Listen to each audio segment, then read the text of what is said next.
Now, Dhriti, a student of class 7th, will recite a poem. The title of his poem is I Love Tricolor and Republic Day. With the humblest pranam to Param Pujya Swami Ji, Shraddheya Acharya Shri and other chief guests. Today we are celebrating 66th Republic Day of our country. On this auspicious occasion, I am going to recite a poem. The title of my poem is I Love Tricolor and Republic Day and was edited by Vishwanath Ghosh sir. Here goes my poem. Color my heart into tricolor, color my heart into tricolor. Left one with orange, left one with orange, gives me courage and trained me to do sacrifice. Gives me courage and trained me to do sacrifice. Right one is filled with green, right one is filled with green. Have faith and make others one, have faith and make others one. Wherever when I go, the taste of happiness always found, the taste of happiness always found. Oh God, please fill white in the middle. Oh God, please fill white in the middle, that I can passage a feast of calm and peace. That I can passage a feast of calm and peace. And never let down anyone in my reach. And never let down anyone in my reach. Please fill this tricolors on me. Please fill this tricolors on me. Let's celebrate Republic Day with pomp and splendor, with brothers and sisters, but never forget to remember. Let's celebrate Republic Day with pomp and splendor, with brothers and sisters, but never forget to remember. Remember the freedom struggle, remember the sacrifices of soldiers. Remember the freedom struggle, remember the sacrifices of soldiers. The great freedom fighters, remember the sacrifices of leaders. The great sons of the soil who died for the country, the great sons of the soil who died for the country, fighting together to attain freedom. Let's pay homage from heart's bottom. Let's pay homage from heart's bottom to the great dedicated sons who laid their lives into fame without name and fame. Let's pay homage from heart's bottom to the great dedicated sons who laid their lives into fame without name and fame. For the motherland, joining hands in hand. For the motherland, joining hands in hand with fellow citizens, let's celebrate Republic Day. Let's celebrate Republic Day. Yes, Acharya Kulam will produce a leading son. Yes, Acharya Kulam will produce a leading son for the entire country, world and future generation. Yes, Acharya Kulam will produce the leading son for the entire country, world and future generation under the guidance of Param Pujya Swami Ji and Shraddheya Acharya Shri. Yes, Acharya Kulam will produce the leading son for the entire country, world and future generation under the guidance of Param Pujya Swami Ji and Shraddheya Acharya Shri. Let's celebrate Republic Day. Let's celebrate Republic Day. Vande Mataram. Jai Hind. Jai Bharat. The importance of India as a large nation lies in its unity, and unity in diversity is one of the most important features of India. The principle of unity is strength, is the primary basis of peace and happiness of a society and a nation. Today, we are firmly united. We differ one another in many ways, but still we all are Indians. Our national flag unites us all. Yes, we can fight as our nation. The Hindu, the Muslim, the Christian, the Sikh all stand up together to fight with their enemies. The fact remains that regardless divisions and distincts, caste or creed, we all live together. So now, I would like to call some students of class 7th to stage a short skit on the theme, United we stand, divided we fall.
राजा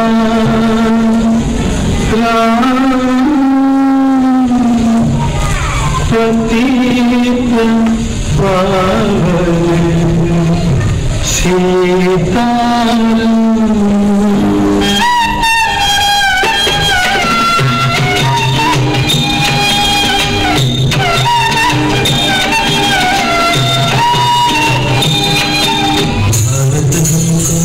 जान से प्यारा है, सबसे गुलिस्तान हमारा है। भारत हमको जान से प्यारा है, सबसे गुलिस्तान हमारा है। सदियों से भारत भूमि दुनिया की शान है। भारत माँ की रक्षा में जीवन कुर्बान है। भारत हमको जान से प्यारा है, सबसे गुलिस्तान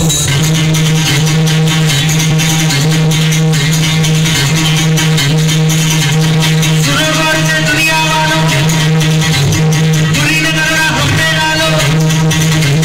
सुनो गौर से दुनिया वालों, बुरी नजर हम पे डालो। चाहे जितना जोर लगा लो, सबसे आगे होंगे हिंदुस्तान। सुनो गौर से दुनिया वालों, बुरी नजर हम पे डालो। चाहे जितना जोर लगा लो, सबसे आगे होंगे हिंदुस्तान। हमने कहा है,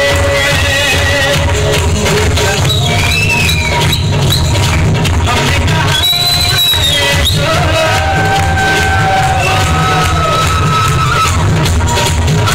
हमने चुनी बोले अब प्यारा अपना जहाँ है सबसे प्यारा।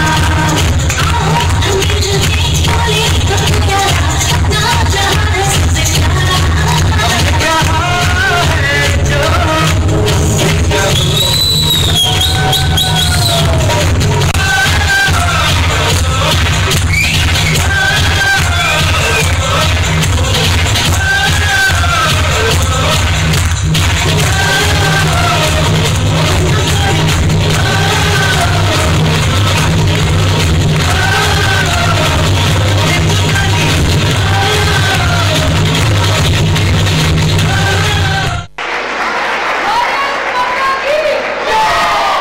I would like to call Srijan, Harshvardhan and Lakshay to address the audience. We have been celebrating Republic Day of our great country for last 66 years. This is our 66th Republic Day. Om, with my pranam to Param Pujya Swami Ji and Shraddha Acharya Sri, I extend you very warm greeting on this auspicious occasion.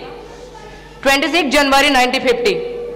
It was the day on which we became sovereign democratic republic country. There's a reason behind the selection of 26 January as the Republic Day of our country. In 1930, our national leaders hosted tricolor, the national flag of India, on the bank of River Ravi. People were asked to observe January 26 as the Independence Day of our country. But when we got independence in 1947, the importance of this important day started to vanish. So, our national leaders chose January 26 to honor the Purna Swaraj dedication of 1930, our freedom struggle and freedom fighters. This January 26 is the 66th Republic Day. In this peak time, take a quick walk from the old foreign invaded India to modern India of 21st century. When we got independence in 1947 from the dirty hand of Britishers, our country became sovereign democratic country. Democracy and constitution came into force. Still, we are the largest democracy in the world. Om, my dear brothers and sisters, it's our duty on this day to pay obeisance to our founding fathers who have made it possible for us to stand together to breathe the fresh air of freedom and democracy. Today, we are enjoying the fruits of their labor. They shed their blood, sweat and tears so that we could sleep peacefully and awaken to a new morrow. The most important lesson that we should learn from them, which has become more relevant today than 66 years ago, is the lesson of tolerance. Now, more than ever, it is imperative that we develop the spirit of accommodation towards all the religions, all nations, and all people. We should be proud to belong to a nation which has taught the world unity in diversity and universal acceptance. We believe the world as one family, Vasudhaiva Kutumbakam. We accept all the religions as true. Our country has been shelter for the refugees of many nations and religions. The affirmative, enduring and energizing values that have been handed on to us by our forefathers need to be passed down on to our children if we want them to grow up as good human beings and good citizens of India. Today, still the country fights a crime and violence which have a different design than that of earlier times. Prior to independence, the crime and violence had the name of British. Now, the crime and violence have the name of terrorism, burglary, riots, strikes, and taking of lives of valued citizens.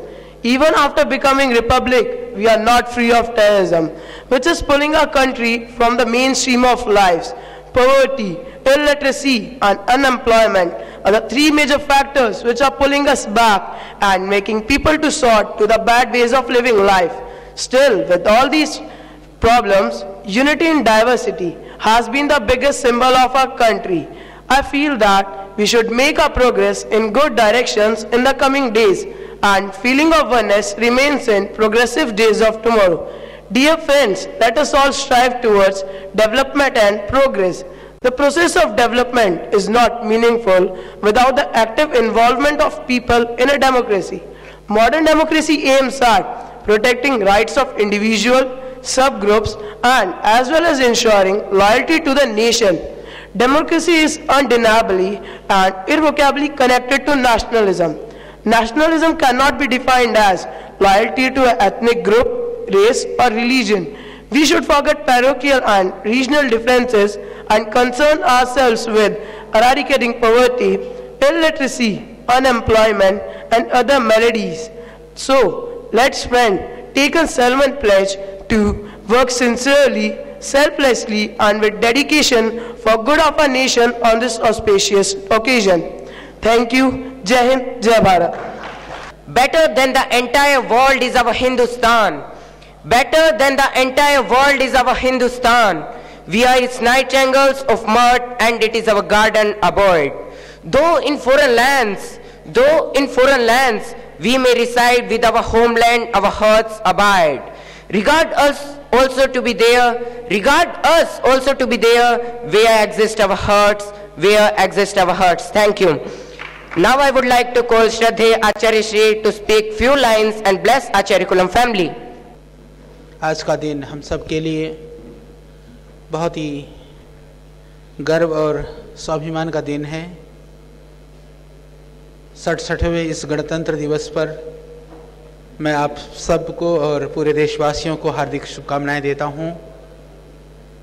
और यह पतंजलि योगपीठ परिवार, यह आचार्य coulomb परिवार, हम सब मिलकर के माँ भारती के यश को बढ़ाने के लिए, जिन वीरों ने, शहीदों ने, क्रांतिकारियों ने जिन भावनाओं को लेकर के, जिन स्वप्नों को लेकर के अपना बलिदान दिया, शहादत दी, उसको पूर्ण करने के लिए हम लगे हुए हैं।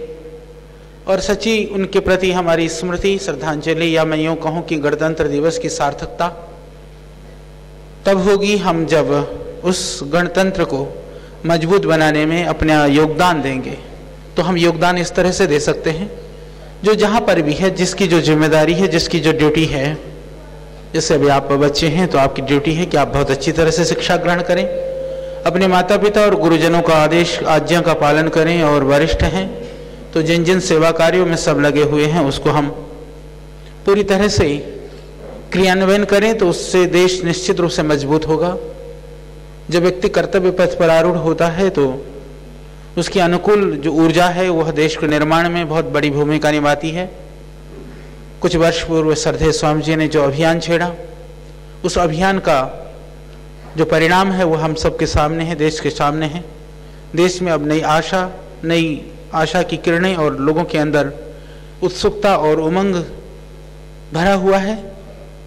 तो हम आशा ही नहीं, विश्वास करते हैं कि आने वाला दिन, आने वाला समय भारत का होगा भारत विश्व का सिरमौर बनेगा, विश्व का गुरु बनेगा, विश्व गुरु के पद पर प्रतिष्ठापित होगा। उस कार्य को मूर्त रूप देने में पूरे देशवासियों की भूमिका तो होगी ही। उसमें पतंजलि योगपीठ परिवार से जुड़े हुए, भारत स्वाभिमान से जुड़े हुए हमारे लाखों लाखों भाई बहन और इस आचार्य कुलम के हमारे प्यारे प्यारे बेटे और बेटियों का भी बहुत बड़ा योगदान होगा।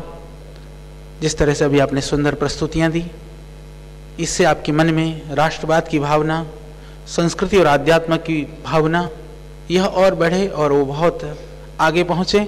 इसी शुभकामना के साथ में आप सबको मेरी शुभकामनाएं और पूरे देशवासियों को बहुत बहुत बधाइयाँ। ओम।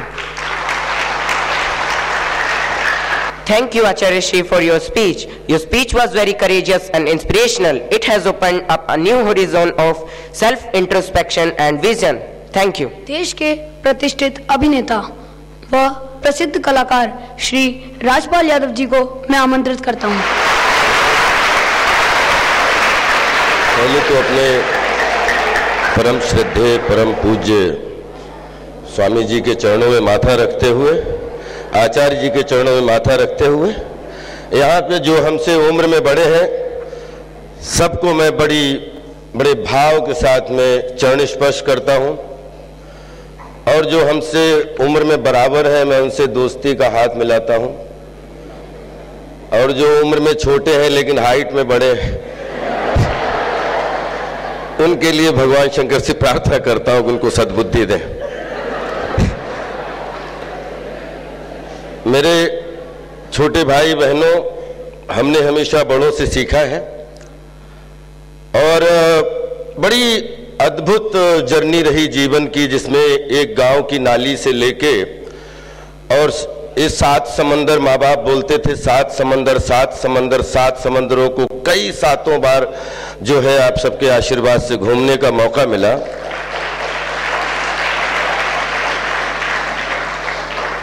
लेकिन हृदय से बोलना चाहता हूं कि कोई आदमी कहीं जाता नहीं है, कोई आदमी कहीं आता नहीं है, उसको आने के लिए, बुलाने के लिए कोई ऊर्जा चाहिए। मैं बहुत सौभाग्यशाली समझता हूं कि आज एक रात हमें पतंजलि के निवास में बिताने का जो मौका मिला है। तो रात में मैं यही सोच रहा था कि दधीचि जी से लेके जितने भी हम लोग पढ़ते थे कि पहले हमारे पुराणों में, हमारे उपनिषदों में, हमारे जितने भी उसमें जंगल में रह के गुरुकुल विद्या और जिस तरीके का, और फिर एक मुहावरा सुनते थे कि जंगल में मंगल होता है।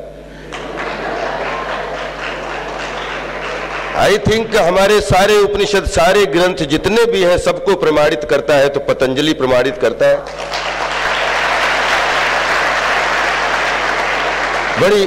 बड़ी मुश्किल से, बड़े सौभाग्य से हम लोग बहुत सौभाग्यशाली हैं कि जब बोलते हैं कि हमारे देश में कोई रत्न पैदा हुए जो देश को दिशा दे के चले जाएं।